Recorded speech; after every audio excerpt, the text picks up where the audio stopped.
Para quem não me conhece, eu não estava na minha palestra de manhã, meu nome é Rafael Godinho, eu trabalho como arquiteto de soluções aqui na Microsoft, especificamente para Windows Azure. Meu blog de contato, não tenho um blog no MSDN, blogs.msdn.com/rafaelgodinho, fiquem à vontade para entrar em contato comigo através do blog. A ideia aqui hoje é falar um pouquinho de como o Windows Azure funciona internamente. Vocês viram aí que o Azure tem uma série de serviços, tem uma série de possibilidades de você rodar do ponto de vista computacional, dá para você usar PaaS, dá para você usar IaaS, a Web Worker Roles, as Virtual Machines, mas como isso funciona? Como isso na verdade acaba funcionando do lado de dentro dos nossos data centers? Bom, o que eu quero passar aqui com vocês hoje? Primeiro, dar uma visão geral da arquitetura do nosso data center, como os nossos data centers são planejados. Depois, quando você faz um serviço no Windows Azure e vai fazer deploy, o que acontece? Qual que é a mágica que o serviço pega e ele aparece no ar? Como que ele acaba funcionando por trás para efetivamente ter a máquina disponível no load balancer para a minha aplicação rodar? Depois a gente vai ver como que as máquinas virtuais funcionam internamente, como que a máquina é organizada, quais são os processos que estão rodando lá dentro, como funcionam os discos, quais são os tipos de discos que a gente tem para cada máquina virtual. E por último, como que o Windows Azure garante a saúde do meu ambiente, como ele monitora que as máquinas estão no ar e como ele toma a decisão de repente de tirar uma máquina e colocar outra máquina no lugar. Então a gente vai passar por esses pontos aí. É bastante conteúdo, é uma apresentação muito mais teórica, tem poucas demos na verdade, muito mais de como as coisas estão funcionando e eu de repente posso até cobrir um pouco rápido pela extensão, de repente eu posso estar sendo um pouco mais rápido do que eu gostaria em alguns assuntos, mas para conseguir passar tudo talvez eu tenha que dar uma corrida. Mas por outro lado, como a gente está num público aqui mais fechado, se vocês tiverem alguma dúvida, quiser perguntar, fique à vontade, levanta a mão e para. Não precisa esperar até o final, tá? Menos você vai. Arquitetura do data center. Como que o nosso data center funciona? Se a gente for pensar, essa aqui é uma foto dos hacks que estão rodando no Windows Azure no ambiente de desenvolvimento. Então o time de desenvolvimento tem alguns hacks no Windows Azure, onde a gente tem uma série de máquinas, a gente tem uma série de discos para o ambiente rodar. Então a gente tem muito poder computacional aí. Se a gente for pensar, todo mundo deve conhecer o Rogério Cordeiro, ele está todo contente aí na frente de um container. Vocês devem ter visto a apresentação do Condé de manhã, que a gente tem containers no Windows Azure, o Rogério está todo contente na frente de um container aí de exibição do Windows Azure, onde dentro desses containers a gente tem uma série de hacks de máquinas e hacks de disco. Então, mais ou menos essa é a visão que a gente tem dentro de um container. A gente tem um lado máquina, do outro lado disco. Cada hack tem, se eu não me engano, 100 máquinas e cada container tem 20 hacks de máquina. Por outro lado, cada hack de disco contém, se eu não me engano, 5 petabytes e cada container tem 20 hacks de disco também. Então cada hack tem um total de 40, cada container tem um total de 40 hacks, sendo 20 de máquinas e 20 de disco. A ideia desses containers é que quando você vai colocar um ambiente no ar, você simplesmente chega com energia elétrica, fibra para a rede e possivelmente água para fazer refrigeração, aperta um botão de ligar e o data center sai se provisionando sozinho. A ideia é que o Windows Azure funcione de uma maneira que ele consegue identificar que ele tem recursos e comece habilitando esses recursos para serem usados. Se a gente for fazer uma comparação, vocês devem ter visto que o Windows Azure é chamado de Cloud OS, que é um sistema operacional para nuvem. Se a gente for fazer a comparação com um sistema operacional tradicional, um sistema operacional de um server, por exemplo, a gente vai enxergar aí que o server, o sistema operacional tradicional, ele tem recursos que ele precisa gerenciar. Por exemplo, o hardware do seu servidor, processador, memória. E em contrapartida, utilizando esses recursos, a gente tem um kernel que gerencia esses recursos, ele precisa subir aplicações. Então você pode subir um Word, um IS. No Windows 8 agora a gente tem as aplicações da Store, que tem um formato diferente de binário também. Então, em linhas gerais, se a gente for pensar, o sistema operacional Windows ele é focado exatamente nessa parte de gerenciamento de recursos para conseguir a execução de processos. O Windows Azure ele tem a mesma coisa. É um sistema operacional de cloud que faz gerenciamento de recursos, só que os recursos agora não são mais memória, processador, os recursos são servidores e máquinas, para você conseguir subir processos. E esses processos são aplicações. Então, por exemplo, o SQL Database, o Windows Azure SQL Database, ou popularmente conhecido como SQL Azure, pode ser um serviço, pode ser um processo equivalente a um processo que o Windows Azure sobe. A parte de Web Role é um processo que o Windows Azure sobe. E o responsável por fazer esse tipo de gerenciamento, seria o equivalente ao kernel do Windows Server, é o que a gente chama de Fabric Controller. Então, o Fabric Controller é o nosso kernel dentro do Windows Azure. E o Fabric Controller tem as principais responsabilidades dele são fazer o gerenciamento de recursos do data center, fazer o alocamento e provisionamento desses recursos e também fazer gerenciamento do ciclo de vida e da saúde do ambiente. A ideia é que o Fabric Controller tenha informações que ele consiga entender toda a estrutura do data center. Então ele vai ter informações de quais são os racks, quais são os servidores que estão nesses racks, quais são as máquinas virtuais que estão dentro desses servidores, quais são os roteadores que passam essas informações para lá e para cá. Tudo isso o Fabric Controller tem. E ele faz esse tipo de gerenciamento. Manda uma coisa para cá, para lá, sobe uma coisa aqui e ali. Se a gente for pensar em divisões lógicas dentro do nosso data center, a gente tem o que a gente chama de cluster. Um cluster no Windows Azure é um composto de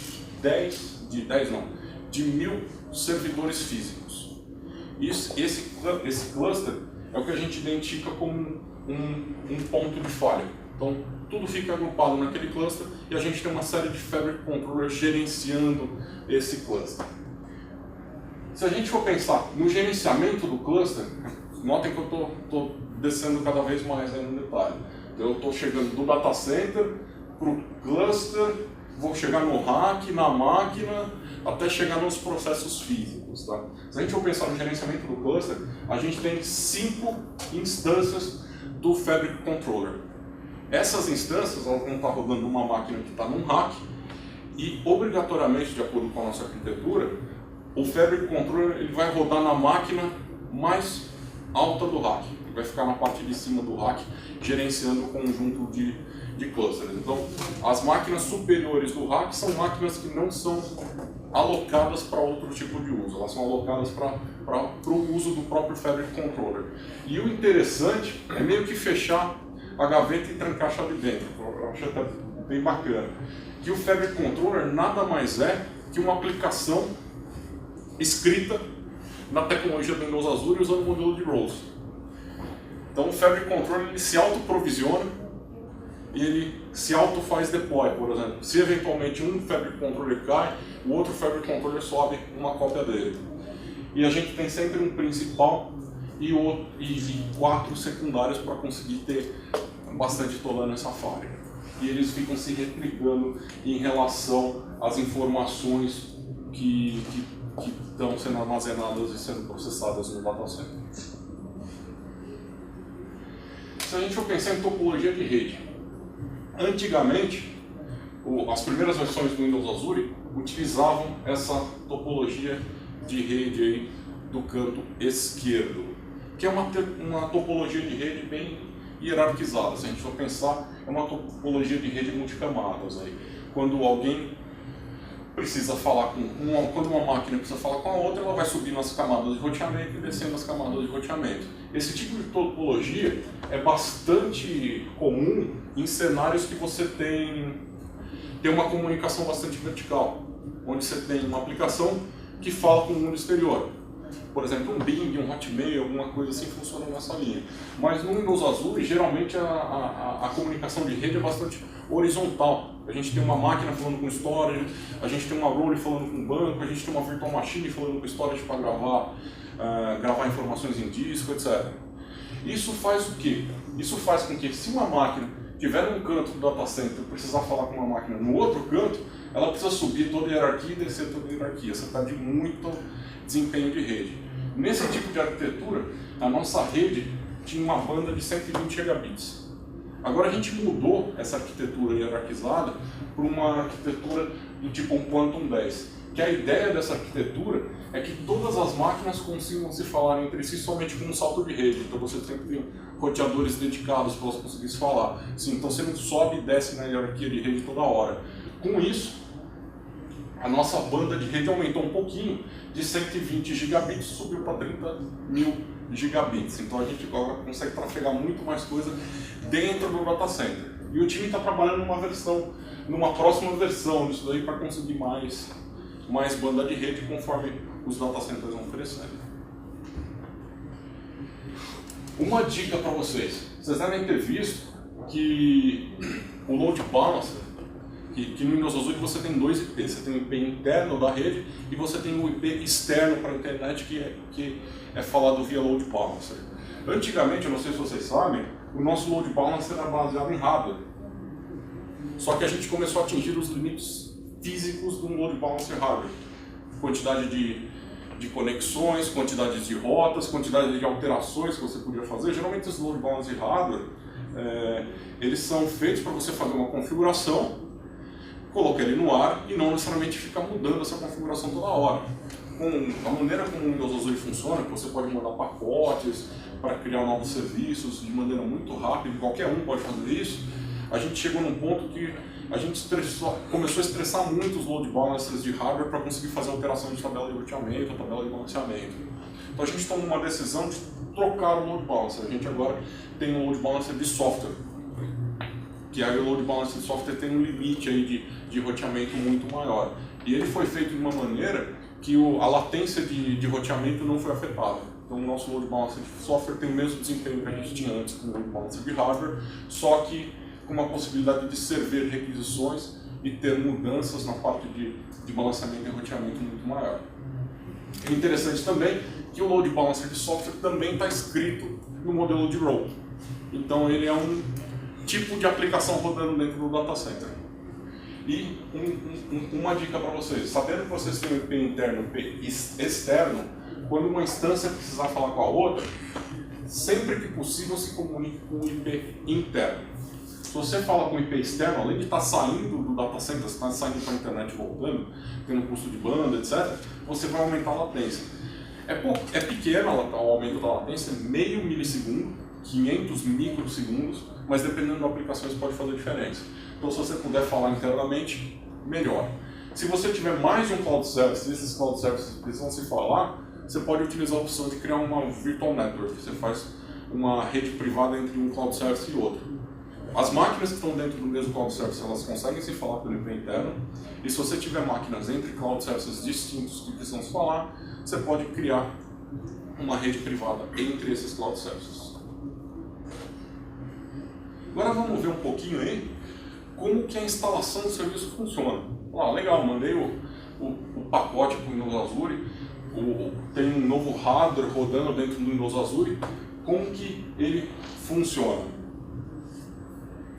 Bom, primeiro nós vamos ver o provisionamento de um node. Lembrando que a gente entende como node um server físico, então uma máquina, uma blade que está num rack. Como que funciona esse provisionamento do node? Primeiro a gente tem o Fabric Controller rodando algumas coisas. Você tem uma imagem aqui do sistema operacional de manutenção, você tem uma imagem do sistema operacional guest do Windows Azure e você tem alguns serviços. Lembra, a Microsoft é uma empresa que fornece tecnologia de desenvolvimento e tecnologia de infraestrutura. A gente já tem alguns serviços de infraestrutura. Então, por exemplo, aqui, um PXE Server, que acho que fala-se PIX, né? PIX Server, ou um WDS, um Windows Deployment Server, a gente usa a tecnologia que a gente mesmo cria. Então, dentro do Windows Azure, a gente tem isso daí. Então, o primeiro passo do provisionamento do Node é ligar o Node. Então, ele vai lá e manda ligar a máquina. Depois que ele mandou ligar a máquina, ele dá um boot na máquina. Quando ele dá um boot na máquina, ele vai ter que subir um sistema operacional. Não é um Windows Server que ele sobe. Alguém tem uma ideia do que ele está subindo? Um chute? Windows Azure? Um Hyper-V da vida? Uma máquina virtual? Uma camada de Hyper-V. ele vai subir aí, na verdade, é um Windows PE, que é fornecido pelos PXE Server. O Windows PE, na verdade, é aquele... Quando você coloca um disco do Windows para instalar, que entra aquela tela que você escolhe o disco para formatar, tudo aquilo é o Windows PE. Ele roda uma cópia do Windows PE. Esse Windows PE vai fazer o quê? Vai formatar o disco e vai copiar a imagem do Windows Azure. Do Windows Azure Guest OS. E o interessante, esse cara aqui é um VHD. Vocês devem ter visto que o Windows 7, o Windows Server 2008 para frente consegue fazer boot de VHD. Não sei se vocês chegaram a fazer teste disso. Você pega um arquivo VHD, você consegue mudar a estrutura de boot, você tem um menuzinho que eu posso botar minha partição principal ou posso botar um VHD que está escrito em disco. Essa tecnologia foi criada no Windows Azure. Depois ela foi incorporada na linha tradicional de Windows. Aí a gente faz um boot no VHD do Windows Azure OS. Quando ele sobe, você vai ter o OS, você vai ter uma camada de hypervisor do Windows Azure e você vai ter um agent rodando dentro desse host. Aí esse agent vai ficar se comunicando com o Fabric Controller para fazer um heartbeat. Então de tempos em tempos ele manda, tô vivo, tô funcionando. Se o Windows Azure é um VHD, ele roda em cima do que? Se não tem nada aí embaixo, como você falou assim. Você fala, o Windows Azure é um VHD. Ele tem que rodar no Hypervisor, então. Aí parece que faltando, tipo, isso, ele falar que tem um Hypervisor lá. Ele tem essa camada do Hypervisor específico do Azure. Não, mas aí já dentro do VHD tem um Hypervisor dele. Vamos imaginar sabe o Windows, não é o Windows Server, aquele Hyper-V Server? Que ele sobe, seria mais ou menos isso. Aí então, aí esse Server Core aí ele sobe a camada de Hypervisor. O Windows Azure OS é o responsável por subir a camada de Hypervisor. Entendi. Entendeu? Entendi. Aí a partir daí a gente vai pendurar as nossas Cloud Services e máquinas virtuais aqui dentro. Quando você falou que ele é um VHD, eu fiquei imaginando que nem o Hyper-V. Ele é tipo uma camada, né, de software que vai ter um VHD em cima dele. Sim. Aí parece que foi faltando uma camada abaixo do... Sabe quando... Eu não sei se você já testou isso, mas do Windows 7 para frente você consegue dar boot de VHD. É tecnologia. É a mesma tecnologia. Você pegou um pouco antes, eles não estavam ligando uma coisa. É a mesma tecnologia. Quem monta a estrutura para isso ser possível é esse Maintenance OS, que é o Windows PE. Agora tá claro. Beleza? Aí, subindo tudo, ele vai ter esse agente rodando dentro do host. Isso é importante porque a gente vai ter um agente rodando dentro do guest também. Aí esse cara ele fica se comunicando com o Fabric Controller para enviar informações. Estou ativo. E para receber informações, eu tenho que provisionar uma nova máquina virtual rodando aqui dentro ou não. Então, esse cara aqui é bastante importante na comunicação da máquina física no data center. Agora eu vou fazer o deploy no serviço. Entendi que eu já estou com um data center funcionando, eu tenho os Fabric Controller gerenciando tudo, tenho as máquinas físicas rodando o Azure OS com o Hypervisor. Agora eu vou começar a subir coisas dentro disso daí. Como que é o procedimento? Geralmente você vai ter um pacote, esse pacote você vai fazer upload ou via portal, ou via System Center, ou via algum tipo de automação, via uma API REST, via um PowerShell e etc. Você vai mandar isso, as opções, você vai mandar isso para o RDFE, que é um serviço que é o front-end do Windows Azure. Alguém arrisca dizer o que é o RD? O que é esse cara? Esse cara aqui vai ser a camada de comunicação do Azure com o meio externo. Esse é o front-end. Não sei se vocês já perceberam, quando você cria uma máquina virtual no Azure, não uma virtual machine IaaS, mas você cria um cloud service, que vai ser uma web role ou uma work role, quando você acessa o nome dela, vai ser RD e um código. O RD do nome da máquina virtual é o mesmo RD que está aqui. O RD significa Red Dog, cachorro vermelho. Chama Red Dog porque esse aqui é o codinome do Windows Azure dentro da Microsoft. Então, quando resolveram criar o Windows Azure, ele não chamava Windows Azure, ele tinha um nome que era Red Dog. E tudo que você vê RD no Azure é o Red Dog daquela primeira versão. Aí o seu pacote chega no Red Dog Front-End, vamos chamar assim, e ele vai fazer a comunicação com o Fabric Controller. Ele vai decidir aí qual o melhor Fabric Controller de acordo com as informações que você coloca no pacote. Porque o teu pacote vai ter a região que ele tem que rodar, vai ter alguma configuração de Affinity Group, alguma dessas coisas. Ele vai ler isso e vai decidir qual que é o melhor Fabric Controller. O Fabric Controller recebe isso daí, então o pacote está trafegando. O Fabric Controller vai receber, aí ele vai escolher qual que é a melhor máquina física e vai instalar o pacote nessas máquinas físicas. Aí agora a gente vai começar a descer um pouco mais, tá? Ele vai escolher, mas como que ele vai escolher qual que é a melhor máquina física e por aí vai. Então, o que ele faz com isso? Ele recebeu o pacote, ele vai pegar, ele vai processar os arquivos que ele recebeu, determinar qual é o recurso que você precisa. Ah, preciso de tantas máquinas large, tantas máquinas small e por aí vai. Aí ele vai alocar, vai criar essas imagens, vai criar, literalmente são VHDs baseados em imagens diferenciais, vai instalar a sua aplicação dentro desse VHD, vai alocar os recursos, aí ele vai preparar os nodes, ele vai copiar as informações para as máquinas node e a máquina física.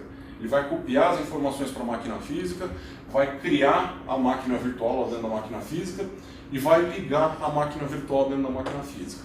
Ao mesmo tempo ele vai fazer configuração de rede. Então ele vai fazer a configuração dos IPs internos, configurações dos IPs externos, um balanceamento de carga, um roteamento para ligar o IP externo com o IP interno, vai liberar o tráfego entre as VMs, se você for pensar nas VMs que estão no mesmo Cloud Service, ou nas VMs que estão em Cloud Services com Virtual Network. E por último, quando tiver tudo no ar, ele vai liberar o Load Balancer para começar a mandar tráfego para a sua VM. Alocação de recurso. Como que ele escolhe onde que ele tem que instalar? Como ele escolhe qual que é a máquina que ele tem que rodar a sua aplicação? Bom, primeiro a gente tem aqui dois blocos de requisitos que a gente tenta satisfazer. Primeiro os requisitos obrigatórios e depois os requisitos desejáveis. Requisito obrigatório. Ele tem que alocar de acordo com a capacidade de hardware. Eu não posso colocar mais máquina, ou melhor, não posso colocar mais aplicação numa máquina do que ela aguenta. Então eu não posso colocar mais core do que a máquina tem disponível, mais memória do que a máquina tem disponível, e etc. O segundo é a parte de fault domains, domínio de falha. Eu não posso colocar duas web roles iguais no mesmo rack. Se o rack cair, eu perdi minhas duas web roles. Então eu tenho que alocar as web roles em racks distintos. Literalmente no Windows Azure um fault domain é um rack.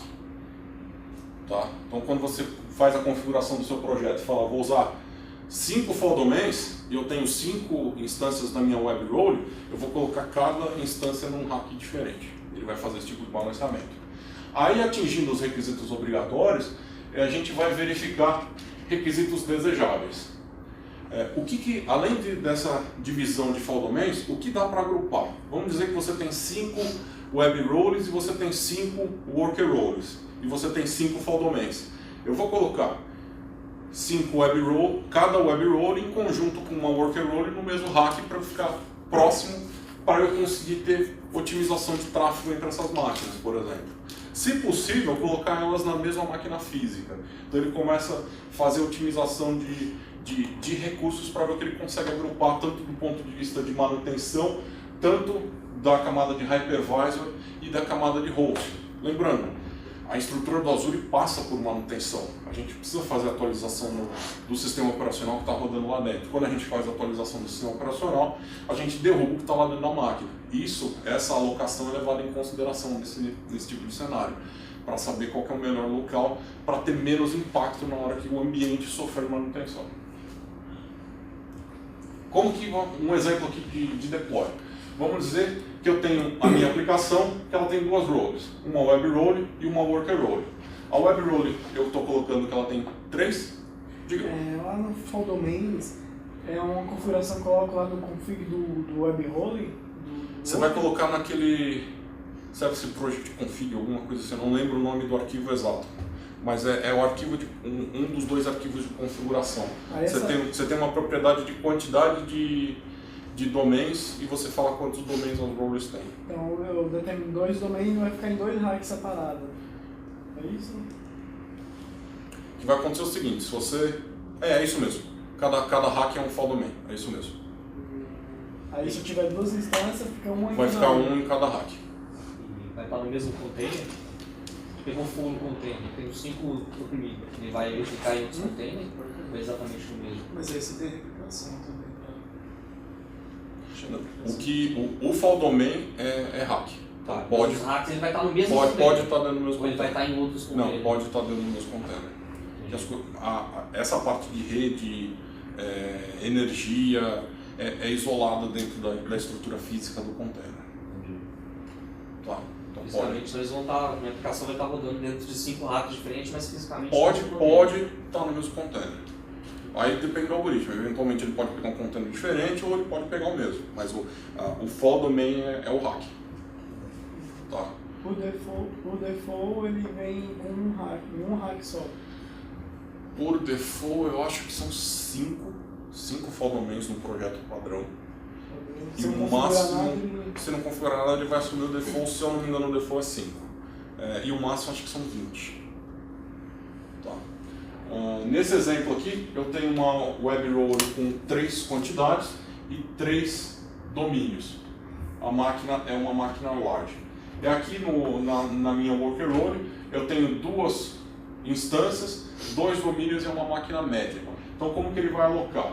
Por exemplo, ele vai escolher onde ele vai colocar a web roller, que ele colocou nos 3 domínios distintos.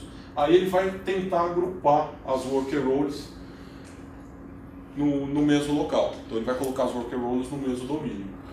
E aí agora eu tenho o meu ambiente instalado com proximidade de rede e também com false domains e create domains distintos. Aí depois que ele fez essa alocação e o ambiente está no ar, ele vai lá e faz a configuração do balanceamento de carga.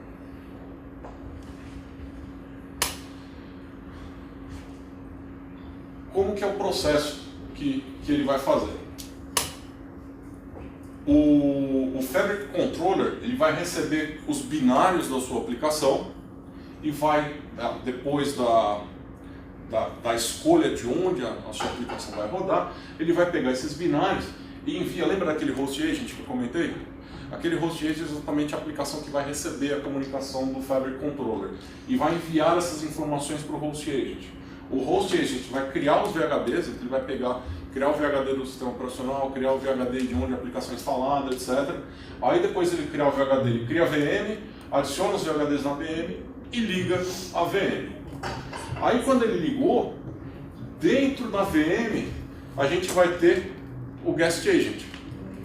Aí o Guest Agent, não sei se vocês já repararam, quando você cria uma aplicação no Windows Azure, uma das coisas que você faz é herdar de Role Entry Point. E o Role Entry Point tem um método start. O Guest Agent que chama esse cara. O Guest Agent que chama o Role Entry Point.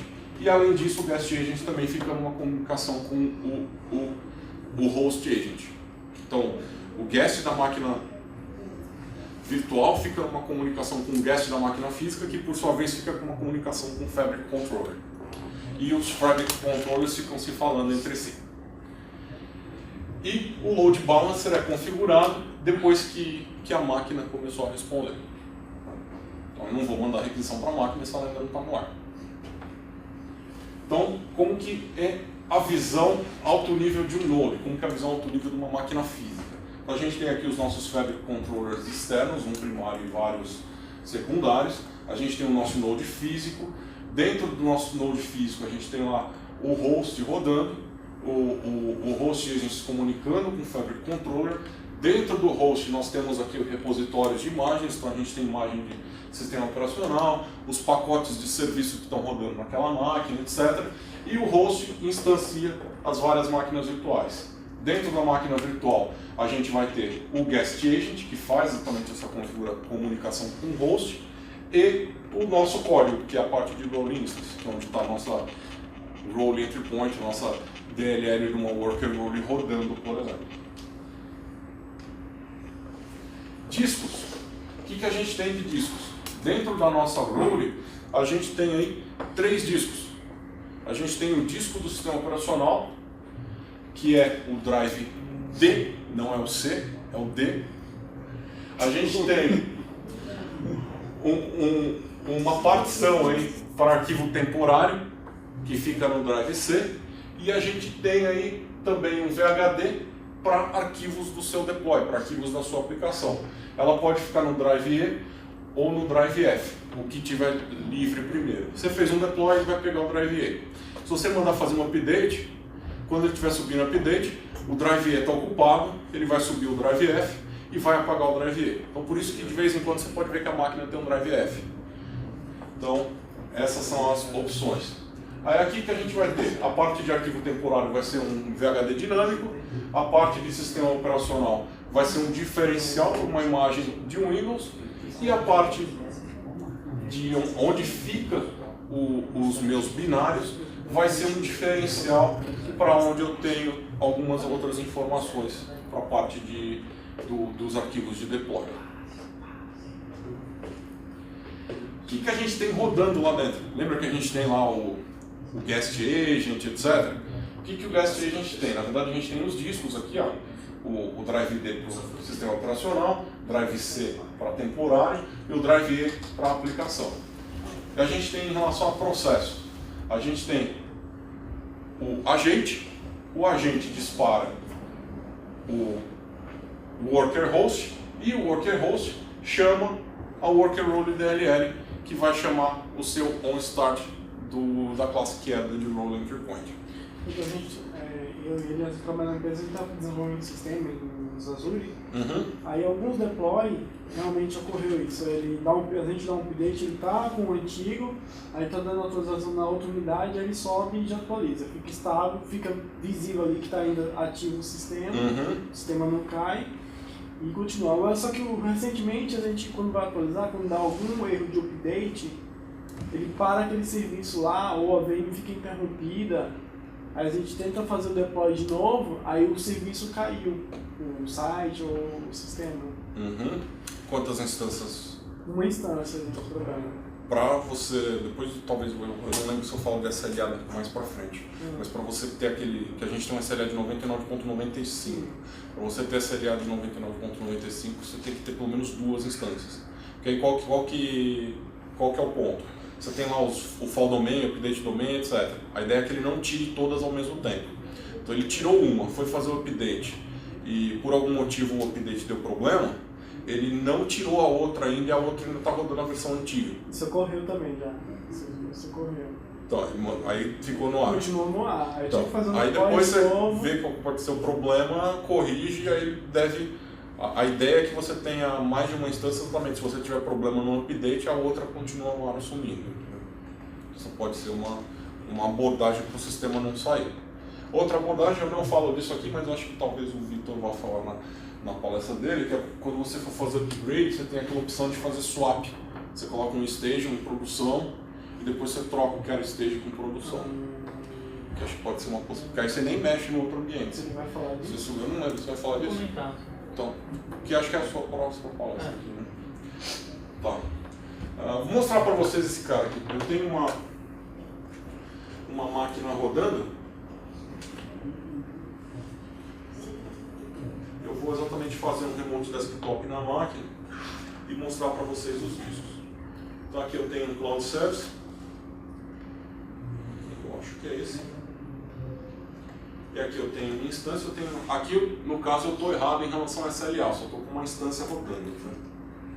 Então eu habilitei Remote Desktop nessa minha instância.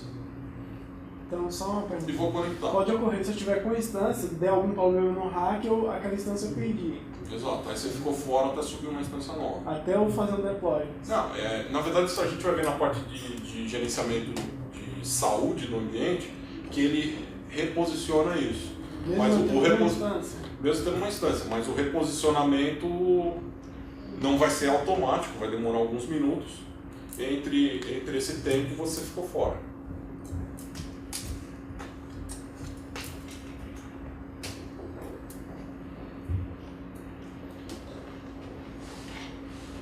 Enquanto você conecta aí. É porque ocorreu isso aí, eu tava com instância, aí ele ficou parado e eu tive que subir de novo para ele poder rodar.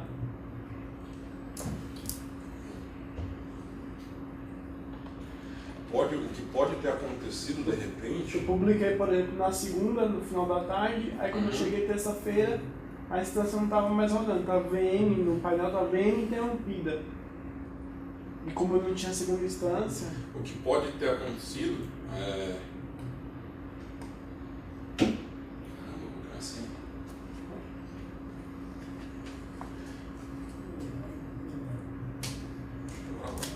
O que pode ter acontecido, depois eu vou entrar numa parte de heartbeat, que é como que ele identifica que o negócio está no ar. Agora acho que foi assim. Como ele identifica que a máquina está no ar. Pode ser que por algum motivo o seu sistema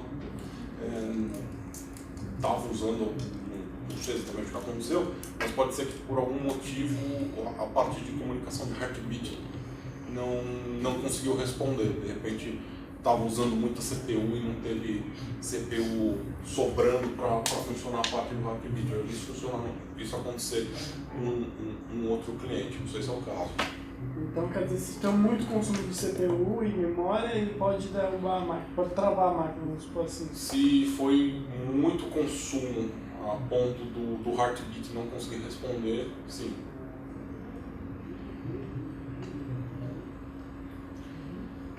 Então, estou aqui, loguei na minha máquina, estou rodando aqui um Windows 7, vou entrar na parte de gerenciamento de disco. O que eu vou ter aqui? Vou ter exatamente aquela imagem que a gente viu. Windows no Drive D, temporário no Drive C e a minha aplicação no Drive E. Se eu entrar no Drive E, o que eu vou ter? Eu vou ter aqui uma pasta chamada approot. Nessa approot eu tenho a minha aplicação e eu tenho também uma pasta chamada sitesroot, que é onde fica minha aplicação web, que é daí que o meu IS está lendo. Por que isso acontece? Se a gente for pensar, eu não sei se vocês sabem, mas uma web role nada mais é uma worker role que tem IS. Então web role é a mesma coisa que uma worker role com IS. Então vocês podem ver que no projeto de uma web role, você tem um role entry point também que você pode herdar e programar. Então, o que está no sitesroot é o que o IS vai processar. O que está no approot é o que o guest agent vai processar e vai subir o role entry point. Então, na prática, você pode acabar rodando dois processos distintos aí dentro da máquina. Um processo do IS e um processo da worker role.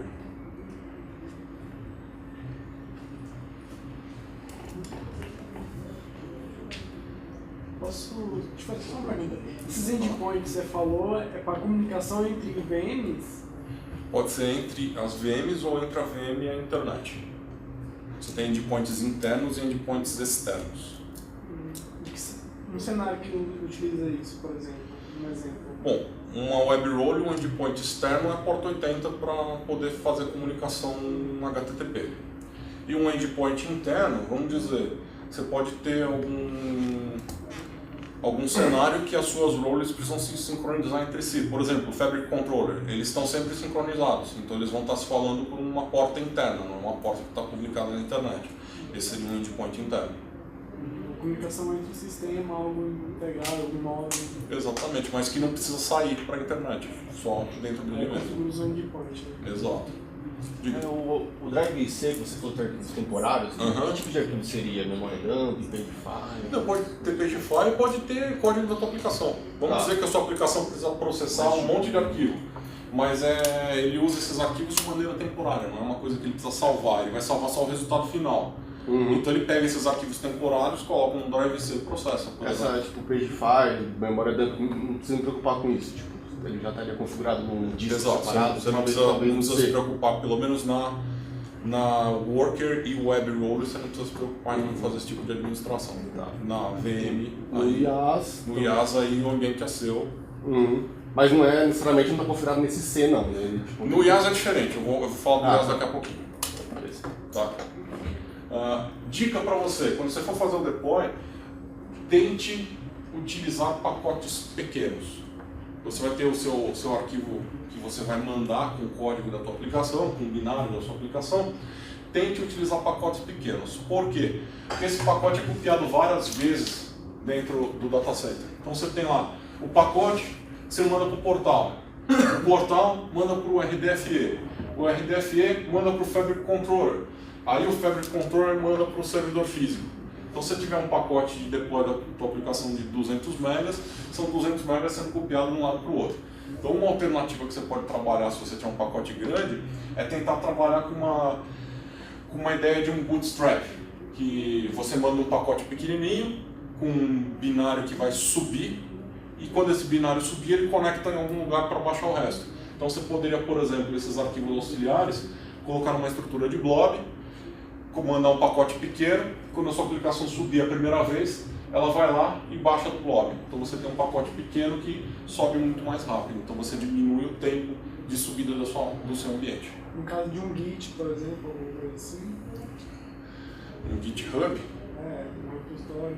Eu acho que sim, eu nunca usei. A maioria dos cenários que eu tenho visto isso daí é a própria estrutura de blob. Então, de repente, você tem um monte de imagem, ou vou subir uma aplicação Java numa worker loader, que eu preciso subir um Tomcat, alguma coisa assim. Eu posso fazer, colocar o Tomcat no blob, quando o meu servidor sobe, eu tenho um código que copia o setup do Tomcat e roda o setup do Tomcat na minha worker loader, entendeu? O setup do Tomcat vai ser, sei lá, estou chutando uns 100 megas, não sei se eu estou certo ou errado. Mas quando eu fiz uns testes de pacote com Tomcat, eram pacotes grandes. Se eu colocar o setup do Tomcat no meu pacote, eu vou passar o Tomcat para lá e para cá, sendo que porque o Tomcat não faz parte do core da minha aplicação, é meu runtime. Eu poderia colocar o Tomcat numa estrutura de blob e ser copiado à parte. A gente tem só mais um tempinho, pessoal. Tem bastante assunto para falar, então vou dar uma adiantada aqui, tá? Mas a discussão está bem legal. Agora vamos ver a parte de IaaS, como que isso roda dentro da Virtual Machine. A máquina virtual vai rodar dentro do Node, só que o Node não tem o VHD físico nele. O VHD na verdade está na parte de blob para você conseguir ser persistente. Aí o Node, o que ele tem? Ele tem um driver que quando a camada de Hyper-V vai montar o VHD, esse driver, ao invés de gravar o VHD local, ele sabe falar com as APIs do blob. Então esse driver que fala com o blob. E a parte de disco aqui, você também tem algumas políticas de cache. Então você tem aqui uma possibilidade de colocar um cache na memória RAM e um cache num disco físico da Blade, da máquina física. Então você tem algumas possibilidades de cache. Aí dependendo do disco da sua Virtual Machine, você pode habilitar ou desabilitar o cache. Por exemplo, o disco de sistema operacional, por padrão, ele vem com cache read-write. Você pode mudar isso se você precisar. O disco de dados, por padrão, não vem cache. Você também pode mudar isso se precisar. Então aí você pode usar ou não usar essa estrutura de cache. Como que funciona a parte dos discos da Virtual Machine? Agora na Virtual Machine o sistema operacional fica no C, e ele pode ter essa estrutura de cache na RAM, cache no disco local, até ser armazenado no blob. No D, é um VHD dinâmico, não persistente, bem parecido com o drive C das roles, para você colocar algumas configurações. Por padrão, o page file vem configurado aqui. Tá? E aí você tem os seus discos de dados, drive E, F até o Z, que você pode montar e colocar, e ele também é salvo na estrutura de blob. Por padrão ele não vem com cache, mas você pode habilitar se você quiser. Desempenho de disco. Essa aqui é uma dica legal. Por padrão, o cache do sistema operacional ele é otimizado para pouco I/O. Geralmente a parte do sistema operacional não precisa de tanto I/O assim. Agora a parte de discos de dados, os data disks, ele é otimizado para a parte de escritas randômicas. E se você montar um disco, eu esqueci a tradução disso daí, por isso que eu mantive o termo em inglês, tá? Mas tipo um strip set, você consegue ter um desempenho melhor ainda. Lembrando que a letra, a unidade de disco não significa que é um disco físico. aquilo é um volume, você pode ter vários discos físicos, então você pode usar 3 discos para uma unidade de disco, você pode criar um strip set. Quando você faz isso, você balanceia a leitura escrita nesses discos, então você consegue ter um melhor desempenho de disco. Vou mostrar um exemplo para vocês. Só rapidinho, só para entender, esse OS Cache otimizado para pouco I/O, se eu fosse utilizar na aplicação WebRoller, eu gravo alguma coisinha. Esse cara aqui é Virtual Machine, isso aqui é IaaS, isso aqui não é PaaS. Tá? Então, por exemplo, eu tenho aqui uma máquina virtual, essa VM1, que eu adicionei alguns discos. Então, aqui nessa máquina eu tenho 3 discos. Eu tenho o disco do sistema operacional e 2 discos de dados que eu coloquei nessa máquina. Cada disco eu coloquei um disco de 1 TB. Se eu conectar nessa máquina, deixa eu desconectar para outra.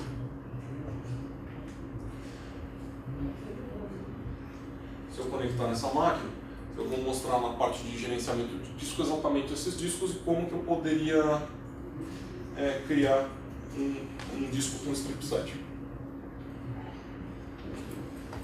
Quando você conecta. Então isso aí, se eu tenho uma VM, eu configuro minha VM, mando para lá. Se eu tenho uma aplicação que rodando nessa VM, se ela gravar alguma coisa em arquivo e ler alguma coisa em arquivo, então vai ser lento. Ou não? No Drive C, ele não foi otimizado para... Por exemplo, se eu for colocar uma Virtual Machine com um SQL Server, os discos, os dados do SQL Server não é recomendado que você coloque no C. É recomendado que você coloque em um outro drive. Melhor ainda se você conseguir criar um strip set. Então aqui se eu for na parte de discos, eu vou ter lá o Drive C, que é o sistema operacional, Drive D temporário, que já vem com o page file configurado, e eu tenho aqui 2 discos que eu adicionei, que eu não montei. Então eu poderia pegar aqui, dar um strip de volume, escolher os 2 discos, montar como Drive F, por exemplo. Esse strip seria algo tipo parecido como RAID? Isso aí é um RAID 0, isso daí, se eu não me engano. Então você tem um ganho mesmo sendo tudo virtualizado. Vale a pena fazer. Ele fisicamente vai ficar em VHD em blobs distintos, entendeu? Então aí ele vai demorar um tempinho para montar, mas eu estou montando um RAID 0 aí na minha máquina. A máquina extra large pode ter até 16 discos, então você poderia montar um ambiente aí de 16 discos de 1 TB com um strip set. Então eu poderia montar uma máquina virtual com SQL Server, colocar em RAID, strip set, e colocar a parte dos arquivos de dados do SQL Server nesse volume com strip set. Aí vai ficar melhor. Desempenho disso que eu acabei de falar. Atualização. Aquela parte lá que eu comentei do Fall Domain e Update Domain. Quando eu vou atualizar, o que acontece? Vamos dizer aqui que eu tenho uma aplicação com 2 front-ends, 3 worker roles em back-end e 3 update domain. O primeiro update domain tem um front e um middle, segundo um front e um middle, o terceiro só tem um middle. Quando eu vou atualizar, o que ele vai fazer? Ele vai primeiro tirar um conjunto de update domain e colocar o outro. Tira o outro conjunto de update domain e coloca novamente uma versão nova. E agora entra o último conjunto de update domain. E acabou o meu tempo. E eu tenho mais 10 slides para passar. Então se vocês tiverem algum tipo de dúvida, me avisa. Eu vou pôr no blog, eu ponho no meu blog depois. Então eu vou mudar, só passar rapidinho para vocês algumas coisas. Se você tem 2 opções de update, de código e de config. Se você for fazer um update de config, você consegue tratar um evento de change que você consegue pegar as mudanças do config. A parte de health check, ele vai usar um heartbeat para comunicação. Então, a comunicação do Fabric Controller com o host guest, ele verifica se o host está no ar, se não estiver no ar, ele tira e coloca as VMs. A parte do host guest, do host agent com guest agent, mais ou menos a mesma coisa. Aqui é só um desenho de como o heartbeat funciona. Isso aqui é como a parte de availability set funciona. Se eventualmente tiver uma queda, os outros continuam funcionando. Aqui um exemplo de como que se cura o serviço. Vamos dizer que essa máquina caiu, a máquina física caiu, ele vai tirar do load balancer, mover uma nova instância para uma outra máquina, configurar e colocar no load balancer de novo. E essa dica que é importante para ter alta disponibilidade, para o SLA você precisa de 2 instâncias, mas 3 é melhor que 2. Porque existem algumas situações que o seu ambiente pode ficar fora. Update de código, problema de hardware, ou o host ou o guest sendo atualizado. Vamos dizer que 2 ocorram ao mesmo tempo. Você está fazendo um update e você teve uma falha, você caiu. Então se você tiver 3 instâncias, você acaba não caindo nesse cenário. Meu contato, eu vou colocar essas apresentações no blog. Obrigado, pessoal. Eu vou desmontar para liberar para o resto do pessoal entrar. Fica à vontade para falar comigo. Não, o palestrante está aqui, então beleza.